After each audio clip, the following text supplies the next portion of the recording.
தென்காசி அருகே உள்ள கிராமத்தில் பொதுமக்களை அச்சுறுத்தி வரும் சிறுத்தையை பிடிக்க கூண்டுகள் வைத்து வனத்துறையினர் கண்காணித்து வருகின்றனர். தென்காசி மாவட்டத்தில் மேற்கு தொடர்ச்சி மலையை ஒட்டி விவசாய நிலங்களில் வன விலங்குகள் அடிக்கடி புகுந்து சேதப்படுத்தி வருகின்றன. இந்நிலையில் மேக்கரை அருகே சிறுத்தை நடமாட்டம் கண்டறியப்பட்டது. சமீபத்தில் வடகரை பகுதியில் 3 பசுமாடுகளை சிறுத்தை புலி கடித்து கொன்றது.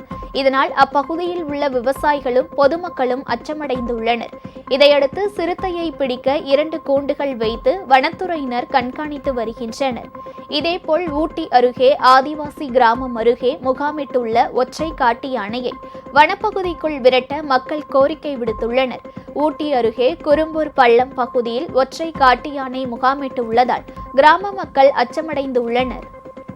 உங்கள் ராஜ் நியூஸ் தொலைக்காட்சியில் திங்கள் முதல் வெள்ளி வரை தினந்தோறும் பிற்பகல் 2 மணிக்கு உங்கள் பகுதியில் உள்ள குறைகளை நேரலையில் தெரிவிக்கும் புகார் பெட்டி நிகழ்ச்சி.